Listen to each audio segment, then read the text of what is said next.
Welcome back. Saint John ಆಸ್ಪತ್ರೆಯಲ್ಲಿ ಜಿಂಕೆಗಳಿಗೆ ಸೆರೆವಾಸವನ್ನ ಅನುಭವಿಸ್ತಾ ಇದ್ವು. ಈಗ ಆ ಸೆರೆವಾಸಕ್ಕೆ ಮುಕ್ತಿ ಸಿಕ್ಕಿದೆ ಜಿಂಕೆಗಳಿಗೆ.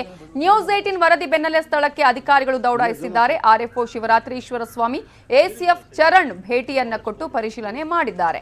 ವನ್ಯಜೀವಿ ಕಾಯ್ದೆಯನ್ನ ಉಲ್ಲಂಘನೆ ಮಾಡಿ ಜಿಂಕೆಗಳಿಗೆ ಸೆರೆವಾಸವನ್ನ ಮಾಡಲಾಗಿತ್ತು. ಸೇಂಟ್ ಜಾನ್ಸ್ ಆಸ್ಪತ್ರೆಯಲ್ಲಿ 40ಕ್ಕೂ ಹೆಚ್ಚು ಜಿಂಕೆಗಳಿದ್ವು. ಈ ಬಗ್ಗೆ ಸಮಗ್ರವಾದ ವರದಿಯನ್ನ ನ್ಯೂಸ್ 18 ಮಾಡಿತ್ತು. ನ್ಯೂಸ್ 18 ವರದಿಯ ಬಳಿಕ ಜಿಂಕೆಗಳನ್ನ ಈಗ ಕಾಡಿಗೆ ಶಿಫ್ಟ್ ಮಾಡೋದಕ್ಕೆ ಸಿದ್ಧತೆಯನ್ನ ಮಾಡಿಕೊಳ್ಳಲಾಗ್ತಿದ್ದು, ಬನ್ನೇರುಘಟ್ಟ ಫಾರೆಸ್ಟ್ಗೆ ಶೀಘ್ರವೇ ಜಿಂಕೆಗಳನ್ನ ಶಿಫ್ಟ್ ಮಾಡಲಾಗುತ್ತೆ.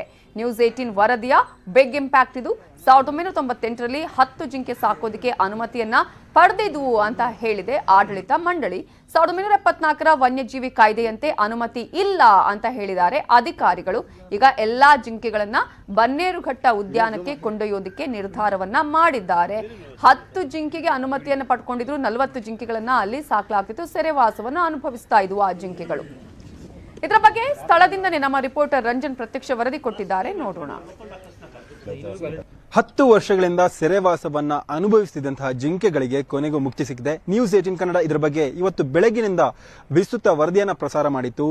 ಸೇಂಟ್ ಜೋಸೆಫ್ ಮೆಡಿಕಲ್ ಕಾಲೇಜಿನಲ್ಲಿ ಸುಮಾರು 55 ಜಿಂಕೆಗಳನ್ನ ಕೂಡಿ ಹಾಕಲಾಗಿತ್ತು, ಸಾಕಾಣಿಕೆ ಮಾಡಲಾಗಿತ್ತು. ಕಾನೂನು ಬಾಹಿರವಾಗಿ ಕಾನೂನನ್ನ ಮೀರಿ ನಿಯಮವನ್ನ ಉಲ್ಲಂಘನೆ ಮಾಡಿ ಆ ಜಿಂಕೆಗಳನ್ನ ಸಾಕಾಣಿಕೆ ಮಾಡಲಾಗಿತ್ತು. ಇದರ ಬಗ್ಗೆ ನಾನು ಆವಾಗಲೇ ಹೇಳಿದಂಗೆ ನ್ಯೂಸ್ 18 ವಿಸ್ತೃತ ವರದಿ ಪ್ರಸಾರ ಮಾಡಿತ್ತು. ಈಗ ವರದಿಯ ಫಲಶ್ರುತಿಯಾಗಿ ಎಲ್ಲ ಜಿಂಕೆಗಳನ್ನ ತೆರವುಗೊಳಿಸಕ್ಕೆ ಮುಂದಾಗಿರುವಂತದ್ದು. ಇದೇ ಒಂದು ಸ್ಪಾಟ್ನ ದೃಶ್ಯಾವಳಿಗಳನ್ನ ನಿಮಗೆ ತೋರಿಸ್ತಾ ಹೋಗ್ತೀನಿ. ನೋಡ್ತಿರ್ಬೋದು ಜಿಂಕೆಗಳು ಏನಿದೆ.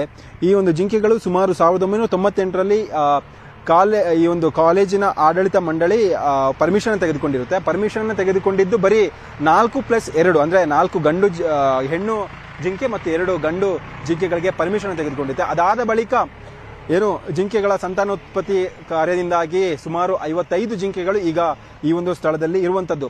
55 ಜಿಂಕೆಗಳಿಗೆ ಇರೋಕೆ ಜಾಗ ಇಲ್ಲ, ಸರಿಯಾದ ಫುಡ್ ಇಲ್ಲ, ನೀರಿಲ್ಲ, ಇರೋಕೆ ಕರೆಕ್ಟ್ ಆದಂತಹ ಮೂಲಭೂತ ಸೌಕರ್ಯಗಳಿಲ್ಲ. ಇದೆಲ್ಲರ ಒಂದು ಪರಿಣಾಮವಾಗಿ ಜಿಂಕೆಗಳು ಸೊರಗಿ ಹೋಗಿರುವಂತದ್ದು.